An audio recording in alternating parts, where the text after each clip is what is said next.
Hello everyone. आज हम लोग पढ़ेंगे क्लास 12th फिजिकल एजुकेशन का chapter second, children and women's in sports. सबसे पहले बात करेंगे पोस्चर क्या होता है इसमें। तो चिल्ड्रन वुमेन का स्पोर्ट में क्या इम्पोर्टेंट रहता है, आइए देखते हैं। स्पोर्ट्स आर गुड होते हैं चिल्ड्रंस, चाहे किसी भी एज का हो, किसी भी एज का चिल्ड्रन हो उसके लिए स्पोर्ट अच्छे होते हैं। क्यों अच्छे होते हैं? चिल्ड्रंस कैन एंजॉय, चिल्ड्रन जो होता है वो अपनी इंजॉय करेगा अपनी फिजिकल एक्टिविटीज़ के साथ by taking participation in sports और वेराइटी ऑफ गेम्स।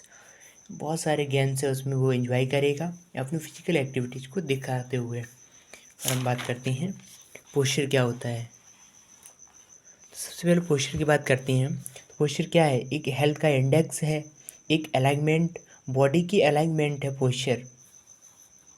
और ये क्या बताता है? ये और बताता है कि उसकी पर्सनालिटी, उसका करेक्टरिस्टिक बताती क्या कैसा पोस्चर है ना।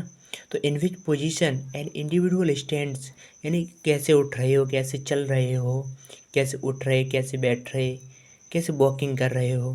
तो ये सारी चीज़ें डिफाइन करती हैं कि आप एक पर्सन का पोस्चर कैसा है। ठीक है, गुड पोस्चर कैसे आइडेंटिफाई करोगे कि ये गुड पोस्चर है या ये कैसा पोस्चर है? तो गुड पोस्चर वही होगा जिसमें क्या होगा, in which minimum amount of energy is use to make balance of a body, यानी कि बॉडी को बैलेंस करने में जो कम से कम एनर्जी लगती है उसी को कहते हैं गुड पोस्चर। उठने बैठने चलने में ज़्यादा एनर्जी कंज्यूम हो रही है ना, तो इसका मतलब क्या है? आपका गुड पोस्चर नहीं है। गुड पोस्चर वही होगा बैलेंस को करने, बॉडी को बैलेंस करने के लिए कम से कम energy. Test of good posture कैसे करोगे? तो उसको चेक करने का एक मेथड है with the help of a straight line. एक स्ट्रेट लाइन लेना है आपको, उसको मार्क करना है in front of a body. ठीक है, कैसे? बैक और arms which should pass through the middle of the body, यानी कि एक स्ट्रेट लाइन हो, एक बिल्कुल हाफ हाफ पार्ट कर दो बॉडी का। ऐसे आपको मेजरमेंट वही स्ट्रेट लाइन को रखना है। अगर वो इक्वल डिवाइडेड हो रहा है तो वो पोस्चर हमारा सही है। और अगर वो कहीं ना कहीं बैलेंस नहीं हो रहा है, इधर उधर कहीं ना कहीं बढ़ रहा है, तो करेक्ट नहीं है, तो क्या दैट मीन्स पोस्चर हमारा अच्छा नहीं है।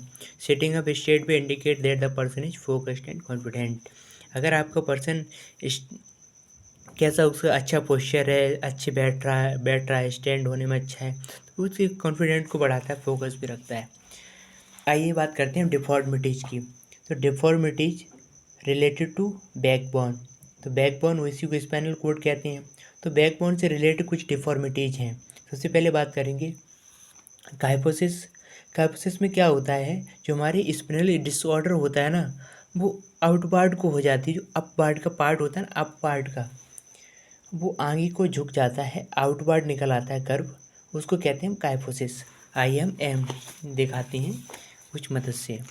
तो ये जो होता है ना हमारा, ये काइफोसिस होता है। अप पार्ट पे अंदर की तरफ झुक जाता है, गर्दन को ऐसे लेकर के ऐसे झुक जाता है ऐसे। ठीक है, अप पार्ट। और लो, अब इसके बारे में बात करते हैं। फॉरवर्ड राउंडिंग ऑफ बैक हो जाता है, इसको हम हंच बैक भी कहते हैं। ठीक है, फॉरवर्ड राउंडिंग को। इसके कारण क्या है? लाइट का अब्सेंस होना, ठीक है, न्यूट्रिशन सही से नहीं ले रहे होना, और हैवी हैवी अपने शोल्डर्स पे वजन उठाना। ठीक है, या आपकी जो मसल्स हैं वो वीक हो जाना। अब इसको कैसे हम सुधार सकते हैं? तो कुछ एक्सरसाइज होती हैं, जैसे हम बात करेंगे exercise of neck with sand bag, यानी कि आपको जैसे ये दिखा रहा है ना, ऐसे रखना है। ठीक है, एक्सरसाइज विद सिलिंग, आपको सिलिंग लेना है और ऐसे ऐसे करना है उससे, देखो जैसे कर रही हैं। एक्सरसाइज विद बॉल बॉल, आपको बॉल बॉल लेना है, जैसे आपको अपोजिट लेना है, जैसे आपको आगे झुका हुआ है ना, तो पीछे आपको झुकना है। ठीक है, ये हो जाएगी एक्सरसाइज विद बॉल बॉल। फिर आपको ये धनुरासन करना चाहिए, नवासन। आप नाम से ही समझ सकते हो कौन सा आसन हो सकता है, धनुरासन और नवासन। ठीक है, आगे बात करते हैं हम, इसके हमने करेक्टर मेजर भी देख ली, कैसे इसको करेक्ट कर सकते हैं। अब बात करते हैं लॉर्डोसिस। लॉर्डोसिस में क्या होता है? इन दिस डिफॉर्मिटी में क्या होता है, जो एलसी समझ में आ रहा है, लोअर, जो लोअर पार्ट का जो होता है ना, वो डाउन पार्ट हो जाए। इसमें क्या होता है, वो ऐसे प्रकार की डिफॉर्मिटी जैसे जो स्पाइन का लोअर पार्ट होता है वो आगे की तरफ झुक जाता है, लोअर पार्ट झुकेगा। ठीक है, इनवार्ड। बाहर निकल आता है। स्टोमक सेम टू बी पोस्चर्ड, जब आपका स्टोमक बाहर निकल आता है तो ऐसे पीछे को झुक जाती है, बाहर निकल आती है ऐसे, ठीक है ऐसे। तो इसके कॉजेज क्या है, क्यों होता है ये लॉर्डोसिस? क्योंकि बैक मसल्स का वीकनेस हो जाना, मसल्स की वीकनेस के कारण ही सब कुछ होता है। ओवर स्ट्रेचिंग ऑफ एक्सेसिव, या आपको वजन ज़्यादा आ जाता है, ओबिसिटी हो जाना, ठीक है। इम्प्रॉपर खड़े ऐसे ही है तो इम्प्रॉपर स्टैंडिंग हो जाएगा। इसके करेक्टिव, इसका कैसे इसको करेक्ट करा जा सकता है? लाइफ टाइम तक नहीं, लेकिन छोटे से बड़े तक हो सकता है। आपको सेटअप मारना चाहिए, ठीक है। लेग रेज एट 90 डिग्री, आपको लेट जाना है और आपको पैर को उठाना है 90 डिग्री। लाइंग सपाइन और स्प्रेड करना है, लाइंग सपाइन और उसको स्प्रेड भी करना होता है, जैसे ऐसे कर रहे हो, इसको ऐसे रखना, लाइंग सपाइन करना है और स्प्रेड भी करना होता है। अब आगे बात करते हैं, जैसे आपको पश्चिमोत्तासन कर लिया और हलासन कर लिया, तो ये सारे आप कर सकती हैं। तो इससे क्या होगा, आपकी लॉर्डोसिस नहीं होगी, सही करेक्ट मेजर आ सकता है कि ताकि सही हो सकता है। स्कोलियोसिस में क्या होगा कि जब बैकबोन जो होती है बेंड टूवर्ड्स, यानी कि राइट और लेफ्ट की तरफ खिसक जाती है, ठीक है, उसको कहते हैं स्कोलियोसिस। स्कोलियोसिस यानी कि एस और सी जैसा लेटर बन जाता है इसमें, उसी से रिलेटेड बनता है, तभी स्कोलियोसिस कहती हैं। ऐसा हिप हो जाता है कि also bent on one side, एक तरफ भी शिफ्ट हो सकता है। जो बैकबोन होती है acquire the shape of letter C and S, S C and S का लेटर बन जाता है, जो भी आपकी स्पाइन है उसका लेटर बन जाता है। ये होता कैसे है, आप सोल्जर्स पे ज़्यादा वजन ले रहे हो, इम्प्रॉपर सेटिंग कर रहे हो और स्टैंड खड़े होने में प्रॉब्लम तुम्हें है, वीकनेस मसल्स आ रहा है, देखो इससे क्या होता है, आपकी जो पैर होती है कोई छोटा बड़ा हो जाता है, इसके कारण भी हो सकता है स्कोलियोसिस, ठीक है। इससे आपकी जो स्पाइन है इधर उधर हो शिफ्ट हो सकती है। इसके करेक्टिव मेजर क्या है, एक्सरसाइज ऑन बॉल वर्क कर लो, जैसे जिधर आपकी स्कोलियोसिस हुई है उसके अपोजिट डायरेक्शन उसको बेंड करो, स्विमिंग करो, ठीक है। ये सारी चीज़ें से आप छुटकारा पा सकते हो। अब बात करते हैं डिफॉर्मिटी रिलेटेड टू लेग। अब लेग से रिलेटेड क्या डिफॉर्मिटी है, सबसे पहले बात करेंगे नॉक नीज से। तो नॉक नीज क्या होता है, जो देखो के मिल रहा है ना, जो हमारे पैर होते हैं टच करने की कोशिश कर रहे होते हैं, नीच टचिंग टू ईच अदर, ठीक है। तो इसके कारण क्या है, तो डेफिशिएंसी ऑफ विटामिन डी हड्डियों से रिलेटेड है, तो क्या विटामिन डी की कमी होगी, कैल्शियम फास्फोरस की कमी होगी। देखो मुकेश अंबानी का लड़का है ना, उसके टांगे भी ऐसी ही हैं, तो वो ओबिसिटी में आता है, तो ओबिसिटी से भी हो सकता है। आपके जो पैर हैं वो ओबिसिटी से आता है, फ्लैट फुट, और फ्लैट फुट से ही ये इसका कारण बन सकता है, ठीक है। लिफ्टिंग मोर वेट, आपने बहुत सारे वेट उठाया तो बॉडी बैलेंस नहीं कर पाई, लेग तिरछी हो गई, ठीक है। तो इसको कैसे करेक्ट करोगे, देखो अंदर को है तो बाहर करने के लिए हमारे मेथड्स यूज करने पड़ेंगे, जैसे हॉर्स राइडिंग हो गया तो ये बाहर को करेगा ना, टूडू आसन लाइक पद्मासन करो, घूमकासन करो, है ना। तो इससे क्या होगा, हमारे उसमें मिल सकती है आपको राहत। ये होता है हमारा पद्मासन, देखो ऐसे बैठ जाना होता है, और ये होता है घूमकासन, पीछे कर लेते हैं ना, ठीक है। आगे बात करते हैं दूसरी, उसको कहते हैं बॉल एक्स। बॉल एक्स में क्या होता है, वो बाहर निकल जाते हैं, वो निकल गई, ठीक है। इन दिस डिफॉर्मिटी क्या होता है, जो डिस्टेंस बिटवीन नीज होती है वो ग्रेटर देन हो जाती है नॉर्मल पर्सन, मतलब आउटवर्ड की तरफ जो हमारी पैर होती हैं वो बाहर की तरफ निकलने, बीच का पार्ट भी होता है नी की तरफ, नी से बाहर की तरफ हो जाता है, ठीक है। नॉर्मल पर्सन का जो बीच का गैप होता है उससे ज़्यादा हो जाता है, ठीक है। इसका कारण क्या, क्यों हो जाता है ये, वही बात है, कैल्शियम फास्फोरस की कमी, विटामिन डी और ओबेसिटी। बोलैक्स और इसके दोनों के फैक्टर्स कॉजेज क्या हैं, सेम है। करेक्टिव मेजर क्या है इसको, तो इसमें आपको डाइट अच्छी लेनी चाहिए जिसमें विटामिन डी हो, कैल्शियम फास्फोरस हो, सबका कारण यही है, ठीक है। तो walk on inner edge of the thighs, thigh को इनर एज करके उस पर चलो, अंदर को करके हुए चलना है। Walk on folding the feet inside, inside की तरफ करते हुए चलो, तो इससे भी हो सकता है ना। आपको कहना है गरुड़ासन करना है, ऐसे खड़े हो जाना है, पैर की पैर लपेटते हुए खड़े हो जाना है, और अर्ध चक्रासन करना है। दूसरी आती है हमारी तीसरी, फ्लैट फुट। इसमें क्या होता है, जब हमारा जो नॉर्मल फिट होता है वो जब पानी में भिगो के रखोगे तो फ्लैट हो जाता है, इससे क्या होता है, fallen arch of the foot and sole of the feet is flat. जो हमारा फीट का सरफेस होता है, lower surface of the feet is flat. इसमें क्या होता है, curve portion is flexible helps us in our movement. अब कर्व्ड पोर्शन क्यों जरूरी है, फ्लैट फुट क्यों बीमारी है? कर्व जो पोर्शन होता है is flexible helps us to our movement होने में, जंपिंग, स्प्रिंटर, हेरिडिटी करने पर क्या होता है, ये कर्व नहीं होता है जिसका फ्लैट फुट नहीं, उसका कर्व हो जाएगा, तो कर्व इसमें मदद करता है। इसके कॉजेज क्या हो जाएंगे, क्यों होता है फ्लैट फुट? एक तो हेरिडिटी जेनेटिक हो सकता है, इम्प्रॉपर पोस्चर है, ओबेसिटी हो सकता है, इंजरी हो सकती है, इंजरी के कारण भी हो सकता है। ठीक है, इसको कैसे हम सही कर सकती हैं? तो सबसे पहले आपको टॉय स्प्रिंगिंग करना है, टॉय को खींचना है, स्प्रिंगिंग करना है। ठीक है, ऐसे बैठ जाना है और जैसे लेग रेज 90 डिग्री करते हैं ना, पश्चिमोत्तासन करते हैं, वैसे ही आपको टॉयज को खींचना है अपनी तरफ। स्किपिंग, रो, जंपिंग, आपको रो जंपिंग करनी है। वॉक ऑन हील्स और टॉय पर चलना होगा। To sit with rest heels, heel को रेस्ट करते हुए बैठना है। एक्सरसाइज विद बॉल, ये तो नॉर्मल सभी में लिख सकते हो आप। ठीक है, अब हम आगे बात करते हैं राउंड शोल्डर्स। राउंड शोल्डर में क्या होता है, in which the shoulder bend forward also become round. यानी कि जो आपके राउंड शोल्डर्स हैं वो आगे तरफ झुक जाती हैं और दैट बिकम्स राउंड हो जाते हैं, राउंड शेप के, ऐसे आगे की तरफ झुक जाना है। ठीक है, फॉरवर्ड। तो इसका कारण क्या है, सिटिंग बाई बेंडिंग फॉरवर्ड, जब भी आप उठते हो, बैठते हो, चलते हो, झुक के क्यों चलते हो?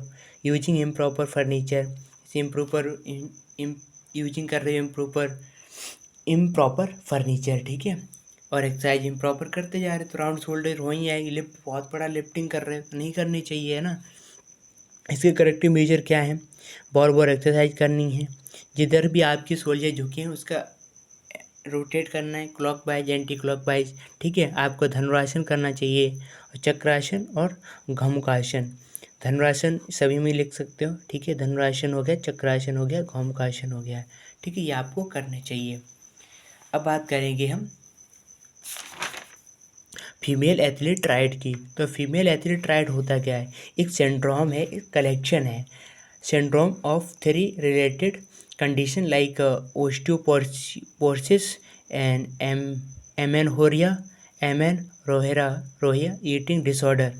जनरली क्या होता है, इस देखा जाता है टीनेज और अडल्ट फीमेल में। तो सबसे पहले बात करेंगे मेनार्ची क्या होता है। मेनार्ची होती है जो हमारा मेंस्ट्रुअल ब्लीडिंग होती है ना, उसका बिगनिंग ही मेनार्ची होता है। मेंस्ट्रुअल पीरियड जिसको कहती हैं, बिगन हो जाता है 12 से 16 साल में, या 9 से 16 ईयर्स कह सकती हैं।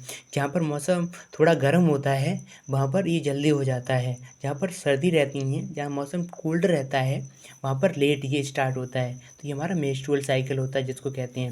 मेंस्ट्रुअल साइकिल क्या होते हैं, मंथली जो प्रोसेस होती है बिल्डिंग थ्रू वेजाइना, उसको कहते हैं मेंस्ट्रुअल साइकिल।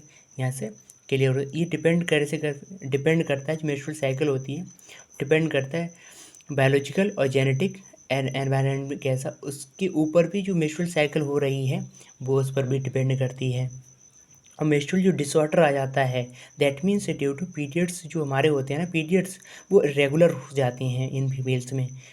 तो रेगुलर पीरियड में आना ये किस कारण हो सकता है, various types of menstrual disorder हो सकती हैं, जैसे एब्सेंस ऑफ ए पीरियड, यानी कि डिसऑर्डर, पीरियड्स का डिसऑर्डर होना ही क्या होता है, मेंस्ट्रुअल डिसऑर्डर।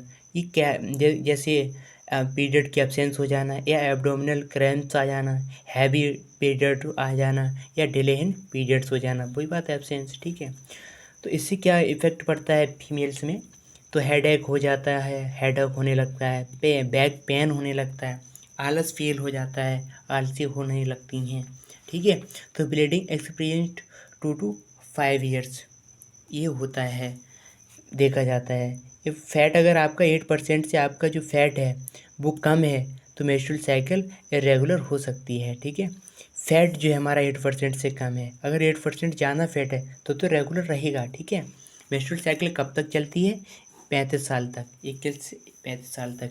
अब बात करेंगे ओस्टियोपोरोसिस क्या होता है, जो वीकनेस होती है बोन्स की। ठीक है, जो हमारी बोन्स की जो डेंसिटी होती है ना, वो डेंसिटी कम हो जाती है, तो हमारी बिकम वीक हो जाएंगे, बोन्स बिकम वीक, और जो उनकी क्वालिटी है वो भी हमारी लूज हो जाती है। इट मीन्स पोरस बोन्स हो जाती हैं, फ्रैक्चर ईजिली होने की चांस बढ़ जाती हैं। तो बोन रिलेटेड डिसऑर्डर है ये ओस्टियोपोरोसिस। सबसे इसके कॉजेज़ की बात करेंगे तो इसके कॉजेज़ क्या हैं? जेनेटिक हो सकता है, lack of protein, lack of vitamin, ये तो रिलेटेड बोन है ना, तो इसको आप लिख सकते हो विटामिन डी है, कैल्शियम है, फॉस्फोरस है। एक्सरसाइज नहीं करोगे तो होएगा ही, डायबिटीज़ से भी हो सकता है, ठीक है। अब इसको कैसे सही कर सकती हैं, ठीक है, तो कैसे सही करोगे? Eat food rich in calcium protein. देखो इसमें प्रॉब्लम है तो इसी के करो, रेगुलर एक्सरसाइज करो, प्रॉब्लम है ना, उसके जस्ट हम सोच रहे हैं। Take vitamin D, vitamin D किससे रिलेटेड है? बोन से, तो आपको सनलाइट लेनी चाहिए। स्मोकिंग एल्कोहल मत करो, इससे आपकी जो बोन्स की क्वालिटी भी कम होती है यार। अमन हो रही है क्या होता है, ये भी क्या होती, it is type of disorder होता है, लेकिन वो किस पर, जैसे हमने बात करा था ना एमेनोरिया और जो एमेनोरिया और मेंस्ट्रुअल डिसऑर्डर, इसमें यही डिफरेंस है, वो हमारा जनरल हो जाता है। ये कब होता है? Due to effect menstrual period in women, menstrual period of women either does not start or the period is not repeated till 3 और मोर देन 3 मंथ। इससे क्या होता है, आप खाना कम खाने लगते हो, एक्सरसाइज ज़्यादा करने लगते हो, तो जितनी कैलोरीज होती हैं, तो कैलोरी ज़्यादा बर्न हो रही हैं, खा कम रहे हो, तो कैलोरी ज़्यादा बर्न होगी तो आपको प्रॉब्लम आ सकती है। इसी को रिलेटेड कहते हैं, ये भी एक डिसऑर्डर होता है मेंस्ट्रुअल पीरियड का, जिसको हम एमेनोरिया कहते हैं। कारण यही है, इंटेंसिव और एक्सेसिव एक्सरसाइज करते हो बहुत ज़्यादा है, हार्मोनल चेंज आती हैं, आपकी कैलोरीज कम ले रहे हो, है ना। इससे इम्पेक्ट क्या पड़ता है, आपको फिजिकली इफ़ेक्ट पड़ता है, जैसे एनर्जेटिक फील करते हो, इमोशन आता है, इमोशंस अलग हो जाते हैं, स्ट्रेस फील करते हो, फेशियल आपके हेयर आ सकती हैं, हेडेक हो सकता है, बैक पेन हो सकता है, वही मेंस्ट्रुअल डिसऑर्डर में होता थे वो भी इसी में होगी। ईटिंग डिसऑर्डर क्या होता है, जनरली वुमेन ही इसको सफरिंग करती हैं, क्योंकि उन्हें वेट पतले होने का भी डर रहता है, मोटे होने का भी डर रहता है, पतले तो मोटे, मोटे पतले, यही इसी से 2 रिलेटेड बीमारी आई हैं, वो ये है। एनोरेक्सिया नर्वोसा में क्या होता है, यही उस प्रकार का ईटिंग डिसऑर्डर है जिसमें क्या होता है, वो हमेशा लो वेट की तरफ जाना चाहती हैं, फियर ऑफ गेनिंग, उन्हें वजन को बढ़ाने में भी डर लगता है, उनकी स्ट्रॉन्ग डिजायर क्या होती है, टू बी थिन, पतला रहने की, तो भी इतनी पतली होने जाती है, उसको ये बीमारी भी हो जाती है एनोरेक्सिया नर्वोसा। अब ये होती है दूसरी बीमारी, इसमें जस्ट अपोजिट है, इसमें खाती जा रही हैं, तो it is an eating disorder, ये भी उस प्रकार का ईटिंग डिसऑर्डर देखा गया है, by eating a large amount of food in a short amount of time, कम समय खाए जा रही, 1 घंटा हुआ फिर खा लिया, फिर 1 घंटा हुआ फिर खा लिया, तो ये इस खाई जा रही हैं, तो इसमें कहते हैं बुलिमिया नर्वोसा, ठीक है। ईटिंग डिसऑर्डर वही होता है जो वुमेन सफरिंग करती हैं, वजन बढ़ाने का भी डर रहता है, और जब ज़्यादा खा लेती हैं तो ट्राई टू वॉमिटिंग करने के भी प्रॉब्लम है, ये भी इसी में आ जाएगा, ठीक है। टू बी थिन की इच्छा है ना, वॉमिटिंग करने लग, थोड़ा खाया उल्टी, ये क्या है, ठीक है। तो सिम्टम्स ऑफ ईटिंग डिसऑर्डर के ही सिम्टम्स आगे आ जाती हैं, always thinking about the structure and size, ये सिम्टम्स हैं।